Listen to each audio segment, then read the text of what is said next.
Nepali television हेरिरहनु भएका सम्पूर्ण दर्शकवृन्दहरूमा यो योगी मधुसूदनको तर्फबाट नमन गर्न चाहन्छु। र हामीले चर्चा गर्दै आइरहेका छौँ अन्तरङ्ग जगतको वृत्ति र त्यसका प्रभावहरू र त्यसका दुष्परिणामहरू र त्यसले ल्याउने हाम्रो जीवनमा उल्झन आदि इत्यादिको बारेमा चर्चा गर्दै आइरहेका थियौँ र चर्चा गर्दै पनि जानेछौँ। र हिजो हामीले दृश्य र द्रष्टा अर्थात् साक्षी भाव त कसमा भन्दाखेरि त्यो मनोवृत्तिपट्टि त्यो हेर्ने, जब त्यो दृश्य र त्यो द्रष्टा साक्षी भावका बारेमा केही संक्षिप्तमा चर्चा गरेका थियौँ। र आज त्यसै गरी त्यसका बाँकी अंशहरूलाई हामीले चर्चा गर्ने जमर्को गर्दैछौँ। र आजको प्रसङ्ग के रहेको छ त भन्दाखेरि दृश्य, द्रष्टा र दर्शन, यो तीनटा बारेमा जबसम्म हाम्रो जीवनमा बोध हुँदैन, यी चिजहरू हाम्रो जीवनमा सूक्ष्म रूपले शक्ति भएर बसिरहेको छ र यसप्रतिको हाम्रो जानकारी अर्थात् बोध हाम्रो जीवनलाई असाध्यै सुखहाल र अत्यन्तै हाम्रो जीवनमा यसले सहजता प्रदान गरिदिनेछ। जुनसुकै क्षेत्र होस्, त्यो चाहे सामान्य व्यवहारिक होस्, त्यो आध्यात्मिक होस्, आदिदैविक होस्, जुनसुकै क्षेत्रमा पनि यो चाहिँ एउटा के छ भन्दाखेरि सत्ता भएर बसेको छ। यतापट्टि जबसम्म व्यक्तिमा बोध हुँदैन, न त सामान्य दैनिक जीवनचर्यामा पनि त्यो व्यक्तिले त्यो निखार अर्थात् त्यो चाहिँ परिपूर्णता ल्याउन सक्छ, न आध्यात्मिक क्षेत्रमा पनि अर्थात् न कुनै साधनाको क्षेत्रमा। त यो यस्तो लाग्छ, यो एउटा सत्ता जस्तो भएर बसेको छ सूक्ष्म रूपले र असाध्यै शक्तिशाली छ। यतापट्टिको बोध नै मानिसहरूको त्यो के हो त भन्दाखेरि ज्ञान हो। यतापट्टिको बोध हुन सकेन भनेदेखि त्यो मान्छे अल्पज्ञ, अज्ञान अर्थात् जडतामै रहिरहने र उल्झन जीवनमा र असाध्यै त्यो जीवन नै बोझिलो जस्तो, अर्थात् जीवनमा मैले के खोजेको भन्ने पनि बोध नहुने, भेग नपाउने आदि इत्यादि समस्याबाट सदैव ग्रसित, अशान्त रहिरहने र शान्ति के हो र उसले मैले खोजेको के हो र मेरो लक्ष्य के हो आदि इत्यादिमा सदैव भ्रमित रहने र त्यो भ्रममय जीवन यापन गर्ने जुन मानिसहरूको दिनचर्या जीवनशैली देखिएको छ, त्यो चाहिँ के हो त भन्दाखेरि यतापट्टिको ज्ञान अथवा हेक्का नहुनु थियो। र त्यसैलाई चाहिँ हाम्रा चाहिँ के छ त भन्दाखेरि ऋषि महर्षिले बडा सुन्दरसँग त्यसको व्याख्या गरिदिनु भयो। कस्तो व्याख्या त भन्दाखेरि द्रष्टा दृश्यो संयोगो हेतु, हेर्नुहोस् कति राम्रो सुन्दर व्याख्या गरिदिनु भएको छ। द्रष्टा र दृश्य जुन छ हाम्रो जीवनमा, त्यो त्यसैको संयोग नि दुःखको कारण हुन पुग्छ है। अर्थात् त्यो अल्पज्ञ हाम्रो जीवनमा अर्थात् ज्ञान नहुनु आदि इत्यादि जो छ त्यो नि मुख्य दुःखको जड हो भनेर बडा सुन्दरसँग छोटो मिठो तरिकाले बताइदिनु भयो दुई शब्दमा। त द्रष्टा केलाई भनिन्छ भनेर भन्दाखेरि जुन चेतना हाम्रो चैतन्य जुन छ त्यसलाई चाहिँ द्रष्टाको रूपमा लियो। त्यो नि हामी भित्र जुन चेतना छ त्यो चाहिँ द्रष्टा साक्षी भावमा बसेको छ। त्यसको सही प्रयोग र त्यसलाई संयमितता र त्यसलाई शान्त बनाएर हामी भित्र त्यो चलेका अन्तर्वृत्तिहरू र हाम्रा ती भावहरू र हाम्रा ती कल्पनाहरूपट्टि ती द्रष्टा साक्षी भाव भएर त्यसलाई निहाल र त्यसलाई व्यवस्थापन गर, अर्थात् संयमित गर, शान्त बनाऊ। त्यो साधनाद्वारा यसो भन्न खोजिएको हो। र दृश्य के छ त भन्दाखेरि भौतिकता, अनेक प्रकारका भौतिकता विभिन्न प्रकार संख्यामा छन्, परिणाममा छन्। र त्यो चाहिँ के छ त भन्दाखेरि संयोगमा छ, विभागमा छ, सांख्य छ, बुद्धिमा छ, आदि इत्यादि अनेक प्रकारले त्यो छरिएर यत्र तत्र बसेका छन्। र त्यसपट्टिको तपाईको हेर्ने जुन चैतन्य, जुन चेतना भनिन्छ, त्यहाँबाट चाहिँ त्यसलाई चाहिँ के छ त भन्दाखेरि निर्देशित गर्ने र त्यसलाई चाहिँ नियन्त्रणमा लिने। निर्देशित र नियन्त्रण यो हामीले बोध गर्नुपर्छ। निर्देशित के हो र नियन्त्रण के हो? निर्देशित कतैतिर चाहिँ त्यो भाग्न लाग्यो अथवा समय अनुकूल त्यो हिँड्न लाग्यो र सही मार्ग लिइरहेको छैन, ती वृत्ति भावहरूले अर्थात् हाम्रा मनका ती भावनाहरूले अर्थात् हाम्रा ती सङ्कल्पहरूले ती सही ठाउँमा बसेर सोचिरहेका छैनन्, त्यसलाई के भन्यो त देशकाल परिसंख्यानाम, देशकाल परिस्थिति अनुसार त्यो उपयुक्त सोचहरू र जे आवश्यकता छ त्यसको ती सोचहरू, त्यतापट्टिको विकास र निर्माण हामीले गर्न सकेनौँ भनेदेखि अब यहाँ के छ त भन्दाखेरि जीवन उल्झनै उल्झनमा जानेवाला छ। यसमा कोही नै दुई मत नराख्नु होला। यस्तो प्रकारको हेर्नुहोस् बडा सुन्दर भावहरू। र त्यतापट्टि तपाईको पूर्ण रूपले नियन्त्रण हुनुपर्छ। र त्यस भएको हुनाले गर्दा चाहिँ के भनियो त भन्दाखेरि पहिला चाहिँ के छ भने त्यसलाई निर्देशन र नियन्त्रण र त्यो सही तर्फ र उपयुक्त समयमा उपयुक्त निर्णय, अझ यसलाई यसरी बुझौँ, सही निर्णय र त्यो निर्देशन ती कहाँ गर्ने त भन्दाखेरि चित्तमा गर्ने, मनलाई त्यसरी ती बलियोसँग बाँध्ने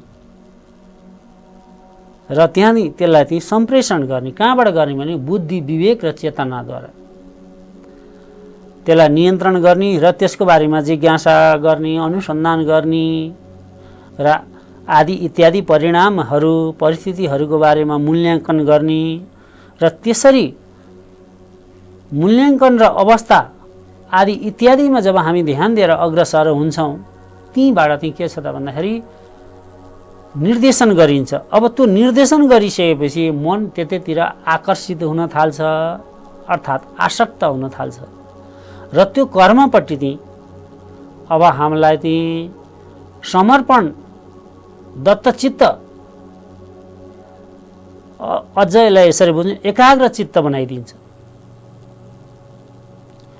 र त्यो एकाग्र चित्त, दत्तचित्त अर्थात् समर्पण जुन हाम्रो भावहरू हुन्छ, त्यसैले चाहिँ हामीलाई के छ त भन्दाखेरि कर्मतिर चाहिँ अग्रसर गराइरहेको हुन्छ। र त्यही कर्म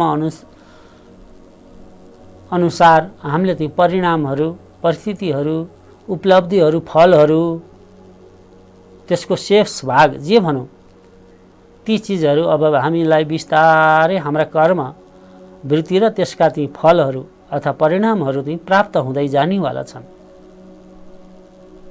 र अब त्यसलाई चाहिँ के छ भने भित्रैबाट सुन्दर व्यवस्थापन गर्न सकियो भनेदेखि बहिरङ्ग जुन बाहिर जगतको जुन व्यवस्थापन छ त्यो सजिलोसँग हुनेवाला छ। महाराज त्यति दुःख छैन है, जीवन त्यति कष्टकर छैन। जीवनमा यदि कष्टकर छ, दुःख छ, अभाव छ, आदि तनाव छ, त्यो चाहिँ के हो त भन्दाखेरि हाम्रै गर्न नसक्ने ढङ्ग, हामी भित्र पलाएका सोच चिन्तनहरू, हाम्रा व्यवहार आचरण संस्कारहरू तीबाट चाहिँ प्राप्त भइरहेका छन्, जो कि त्यो मबाट प्राप्त भइरहेको छ र यी मेरा कमी कमजोरी हुन् र मैले यसलाई यसरी सोच्नु पर्ने थियो आदि इत्यादि आत्मसमीक्षा गर्नुको सट्टा अक्सर मानिसहरू अरूमा दोषारोपण गर्छन्। सुखानुसै राग, दुखानुसै दोष। यस्तो प्रकारको विचित्र छ संसार, बडा उल्टो छ संसार। यही उल्टो संसारबाट उल्टो सोचिरहेछौँ तर परिणाम सुल्टो खोजिरहेको छौँ, कसरी सम्भव हुन्छ? हो यसैलाई भनियो के त भन्दाखेरि योग र संयोग। त्यो योगको कला यहाँ आएर त्यसले नास्ति योग समम बलम, अब बलशाली भएर तपाईँको जीवनमा त्यो अथाह ऊर्जावान अथवा शक्तिशाली व्यक्तित्व बनाउनेवाला छ, शक्तिशाली व्यक्तित्वको निर्माण गर्नेवाला छ। यो चिजमा हेक्का राख्नु पर्दछ, यो चिजमा तपाईँको जिज्ञासा हुनुपर्दछ र चाहे भौतिक जगत होस् चाहे आध्यात्मिक जगत एकै मतमा एउटै कुरा के गरिरहनु भएको छ भन्दाखेरि सूक्ष्मभन्दा सूक्ष्म चिजहरूमाथि त्यो शक्ति हुन्छ। त्यो शक्तिको बारेमा बोधको कुराहरू यतातिर हाम्रा ऋषि महर्षिहरूले गहिरो अनुभव गर्नुभएको छ। र त्यसै गरी के भन्नुहुन्छ त भन्दाखेरि तत् संयोग हेतुर विवर्जनात् स्यादयः मात यन्तिको दुःख प्रतिकार। हेर्नुहोस्, बुद्धिको संयोग र विवर्जन अर्थात् छुटकाराबाट नि दुःखको अन्त हुन सक्छ। अर्थात् यसलाई यसरी बुझौँ, यहाँ के छ त भन्दाखेरि बुद्धि छ र एउटा चित्त छ। चित्त अर्थात् मन छ। मन के छ त आसक्तिको बसमा छ। अर्थात् प्रत्येक चिजहरू सौन्दर्य चिज जो देख्छ मनले, आँखाले देख्छ र मनले त्यसलाई प्राप्त गर्ने इच्छा तुरुन्तै राख्छ। यस्तो प्रकारको यो बदमाश छ मन, अनियन्त्रित छ। मनमाथि नियन्त्रण लगभग जब मानिसहरूमा त्यो साधना हुँदैन तबसम्म मनमाथिको नियन्त्रण गर्न असम्भव जस्तो भए तापनि साधनाद्वारा त्यसलाई शुद्ध र पवित्र बनाइयो र त्यसलाई मूल स्वरूपमा लान सकियो।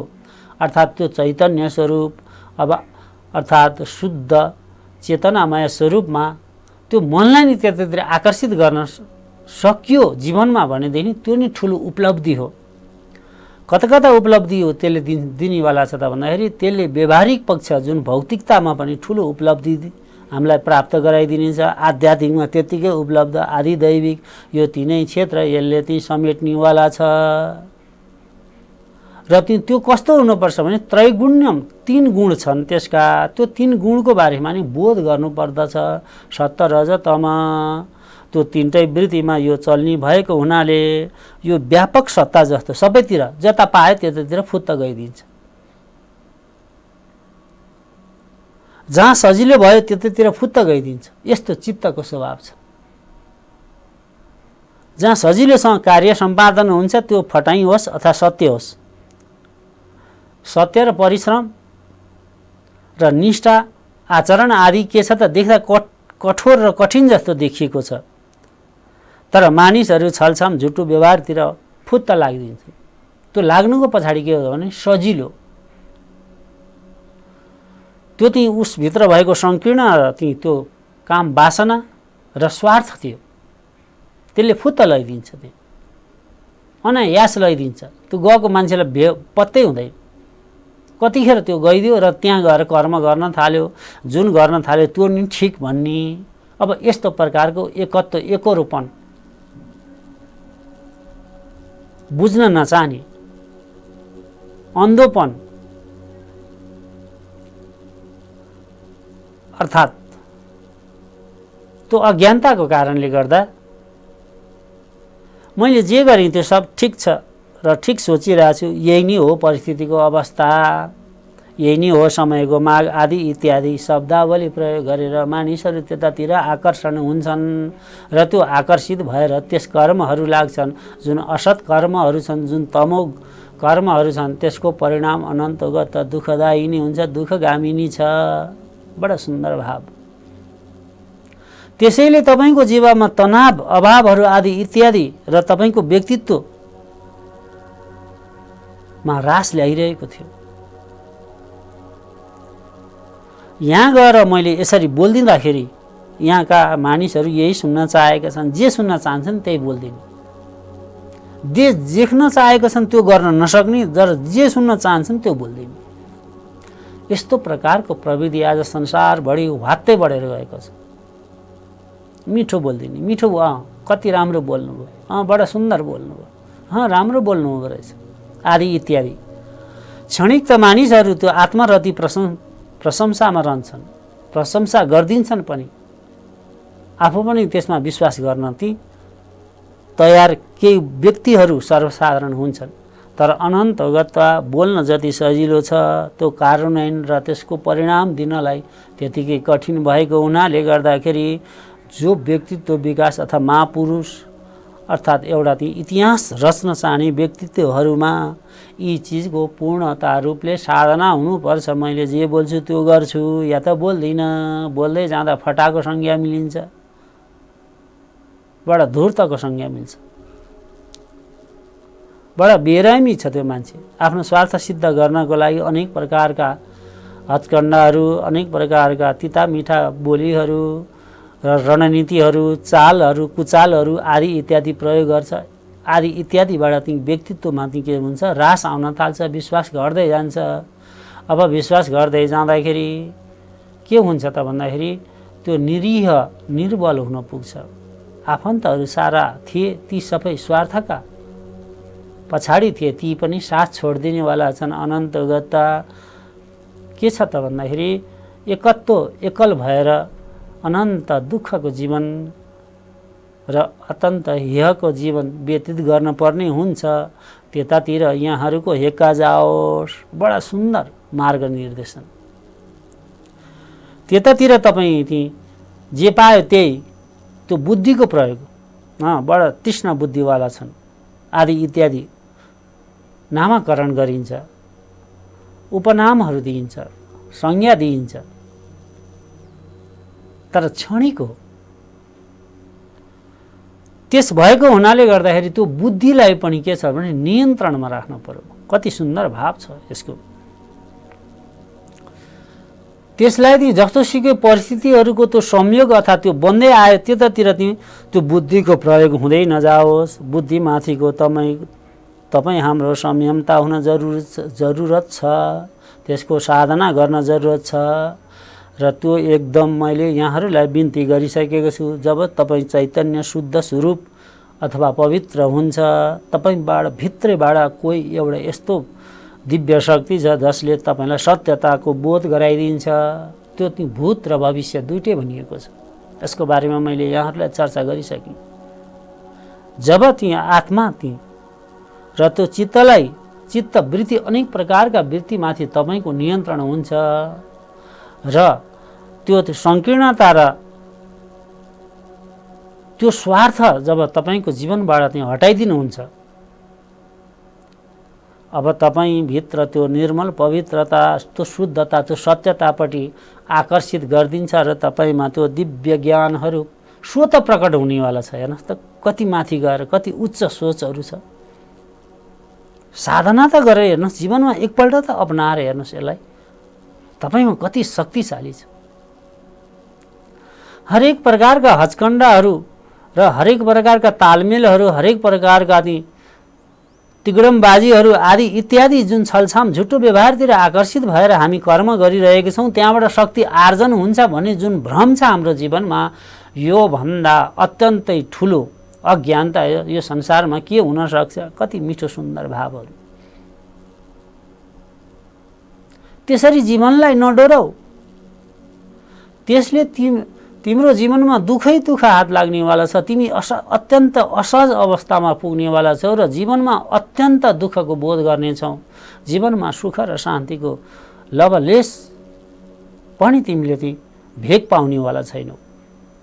तिम्रो जीवनमा यति उतार चढाव आउनेछ, तिम्रो जीवनमा यति अशान्त बनाइदिन्छ, तिम्रा जीवनमा यति मान्छेहरू बैरी हुनेवाला छन्, तिम्रा जीवनमा यति मानिसहरू आक्रोशित हुनेवाला छन्, तिम्रा जीवनमा अब भएर पनि अब तिमी त्यो सुख शान्ति अर्थात् त्यो सरल सहज आनन्द प्राप्त गर्नेवाला छैनौ।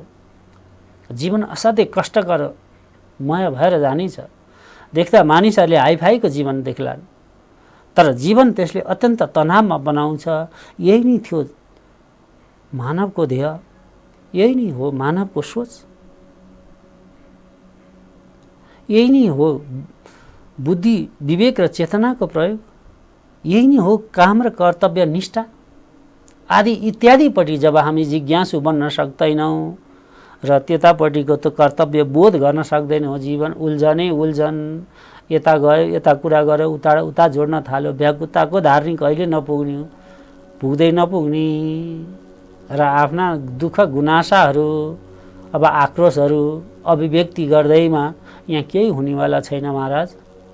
त कसरी हुन्छ त भनेर भनिदिनुहुन्छ भनेदेखि तपाईँ दृढ सङ्कल्पित हुनुहोस्, मूल्य मान्यता आदिलाई समात्नुहोस्, त्याग ज्ञान विवेक नम्र शिष्टलाई तपाईँको जीवनमा धारणा गर्नुहोस् र शुद्ध बन्ने प्रयास गर्नुहोस् र प्रष्ट बन्ने प्रयास गर्नुहोस् र शुद्ध सङ्कल्पहरू मनमा ल्याउनुहोस्, शुद्ध कर्महरू गर्नुहोस्, जे बोल्नुहुन्छ त्यही पुग्ने गरी बोल्नुहोस्, नपुग्ने कुराहरू नबोल्नुहोस्, कम बोल्नुहोस् तर मिठो बोल्नुहोस् र हुने कुराहरू मात्रै बोल्नुहोस्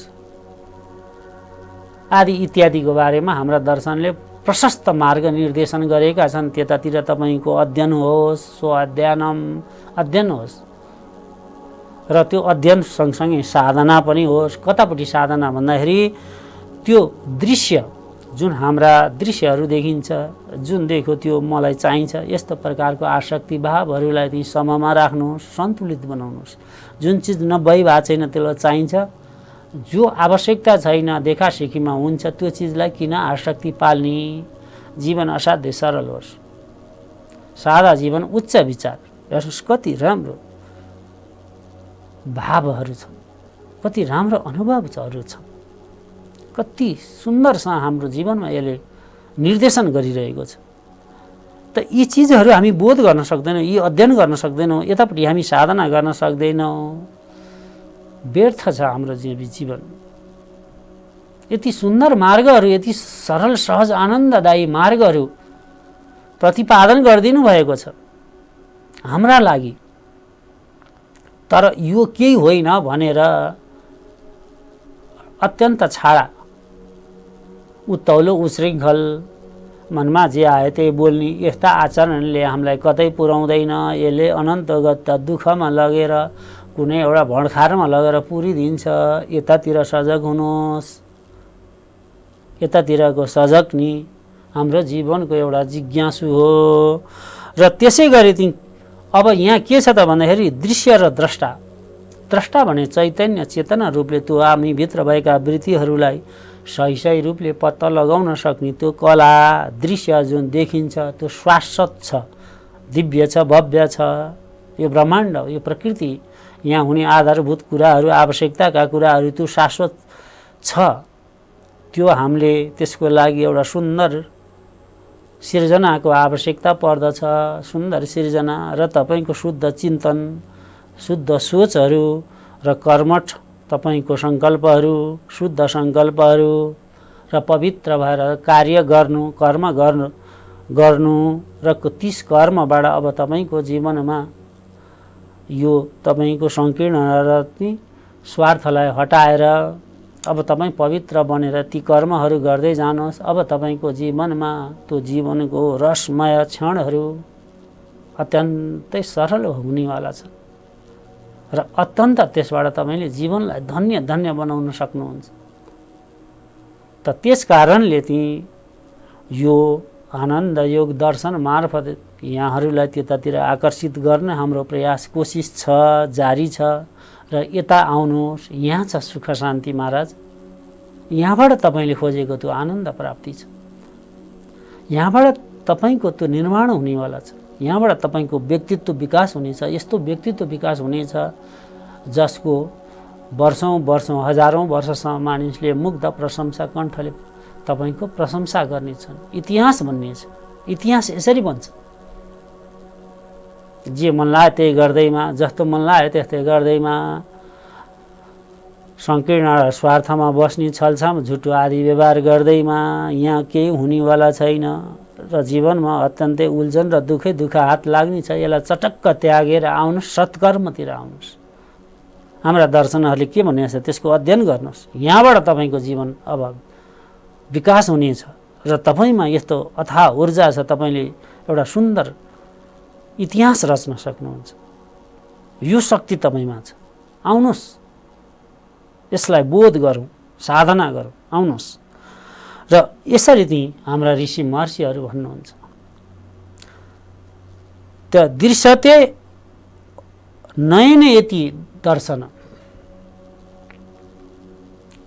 अर्थात् यहाँ दर्शनलाई पनि के भनियो त भन्दाखेरि बुद्धि जुन देखिन्छ को द्वारा भन्दाखेरि आँखाद्वारा, आँखाले जे देख्छ र त्यसलाई चाहिँ ज्ञान आर्जन अथवा ज्ञानको बोध गर्नु चाहिँ के भयो, दर्शन भयो। त त्यो दर्शन र त्यो तपाईँको अनुभव आदि इत्यादिद्वारा चाहिँ तपाईँको जीवनमा त्यसले सुखहाल अथवा तपाईँलाई एउटा समृद्धशाली व्यक्तित्व अर्थात् असाध्यै प्रभावशाली व्यक्तित्व निर्माण गरिदिनेवाला छ।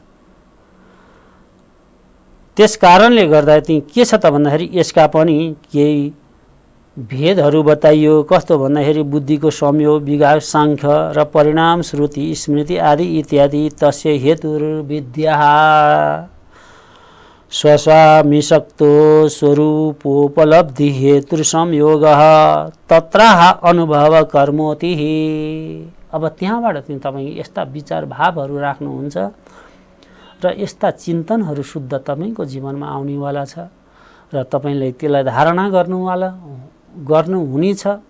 अब तपाईँको जीवन अनायास अब के भयो, परिवर्तन भयो। परिवर्तन यसलाई भनिन्छ महाराज, अरू चिज होइन, परिवर्तन यसलाई भनिन्छ। अब त्यो परिवर्तन कहाँबाट आउँछ त भन्दाखेरि त्यो आफूभित्र भएको क्रान्तिलाई शान्तिमा रूपान्तरण गर्नुहोस्।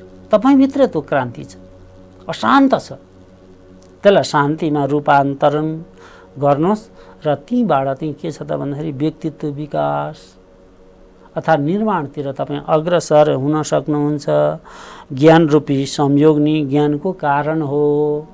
ज्ञान नै यस्तो प्रकार त्यो बोध हुनु नि हाम्रो जीवनमा धेरै ठुलो महत्त्वपूर्ण त्यो अवस्था रहेछ।